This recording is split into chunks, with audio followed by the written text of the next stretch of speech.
अस्सलाम वालेकुम मोहतरम नाजरीन। As we start with the ageing process, हमारे घुटने जवाब देने लगते हैं। क्यों? क्योंकि बेसिकली ये काम शुरू होता है स्पाइनल डिजनरेशन। स्पाइनल डिजनरेशन क्यों आती है?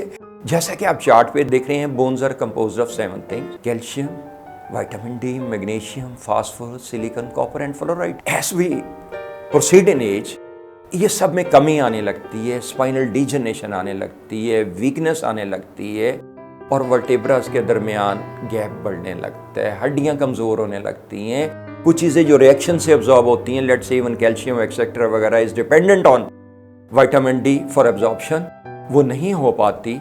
और जब नर्व्स स्ट्रेस डालती हैं, spinal nerves which is third part of the nervous system, ये स्ट्रेस डालती हैं तो उसमें डिस्प्लेसमेंट आने लगती है। इब्तदा ये जॉइंट्स की दर्द की, घुटनों के दर्द की, अपाहिज करने वाली दर्द की, और जिसमें हर तीसरा 50 से जो अबव एज में है वो मुब्तला है इस बीमारी में, घुटनों के दर्द की, टखनों के दर्द की, जॉइंट्स के दर्द की, आर्थराइटिस में, it may be osteoarthritis, it may be rheumatoid arthritis. लेकिन डिस्प्लेसमेंट पहले L3 से आई।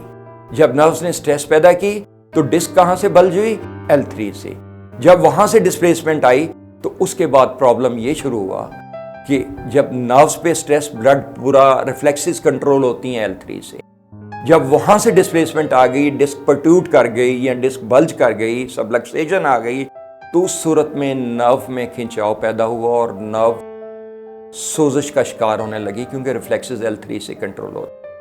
आप जब घुटनों के दर्द के किसी मरीज को चेक करेंगे, उनके घुटनों के पीछे हाथ लगाएंगे, तो आप महसूस करेंगे जो मेन नर्व जा रही है बैक पे, वो फूली हुई है, सोजिश का शिकार है, और घुटनों के पीछे आपको सोजिश भी मिल जाएगी।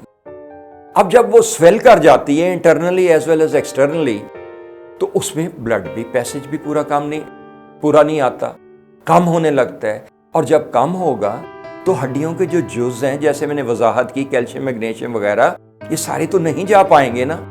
और उसका नतीजा क्या होता है? एक तो घुटनों में दरमियान में कार्टिलेज डैमेज होने लगता, साइडों से बैठ जाते हैं। As you can see on the chart, nerve के खिंचाव की वजह से हड्डियां बैठ जाती हैं, और जो गैप हर जॉइंट के दरमियान चाहिए, every joint has a gap. क्यों? ताकि ये हरकत हो सके, मूवमेंट हो सके।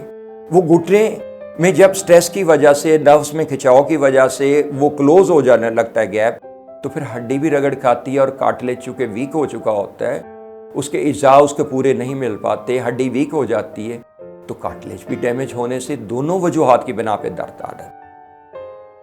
हम कायरोप्रैक्टर हमेशा ट्रीट करते हैं from the root cause, that is first we correct the subluxation in the L3। वहां से जहां से डिस्क बल्ज हुई होती है, परट्यूट की हुई होती है, सबलक्सेशन आई होती है, पहले उसको दुरुस्त करते हैं और फिर घुटनों के जॉइंट्स की एडजस्टमेंट करते हैं। एडजस्टमेंट क्यों? क्योंकि गैप क्रिएट हो सके जिससे दर्द कम हो जाए, और जब गैप क्रिएट हो जाएगा तो दर्द ऑटोमेटिकली कम हो जाएगी। जब L3 से रिफ्लेक्सेस काम करने लगेंगी तो नर्व भी जो है उसमें भी फ्लेक्सिबिलिटी आने लगेगी, उसमें भी पैसेज जो है उसके अंदर ब्लड का बढ़ जाएगा, और आहिस्ता आहिस्ता नर्व भी नरम होने लगेगी। और जब नर्व नरम होने लगेगी, उसका पैसेज बढ़ जाएगा, तो जो कंटेंट्स है हड्डियों के, वो भी आहिस्ता आहिस्ता those can be made up with the help of deficient calcium, vitamin D etcetera. तो इन चीज़ों का इलाज मुमकिन है। Uric acid also affects the joints, और उसमें गंठिया जैसी कैफियत पैदा करता है। तो ये तीनों चीज़ें अगर इनके इज्जा अगर कंट्रोल कर लिए जाए, उनको ट्रीट कर लिया जाए और रूट काज को दूर कर दिया जाए, जो बुनियादी वजह बनी है उनको दूर कर दिया जाए, तो इससे इलाज मुमकिन है। और ये अपाहज करने वाली जिंदगी जो है, अपाहज इस तरह के उठते बैठते भी तकलीफ होती है, चलने फिरने में भी तकलीफ होती है, उससे नजात मिल जाती है हमें। और हम कायरोप्रैक्टर उसका इलाज बगैर दवाइयों और बगैर सर्जरी के करते हैं। You are welcome to visit. इंशाल्लाह जो आपको रिलीफ है, that will start from the very first visit. Now stay blessed. Javed Mirza को इजाज़त दीजिए। आप और अल्लाह ताला आपकी फैमिली को सेहतमंद और खुश खुर्रम रखे। अल्लाह हाफिज़।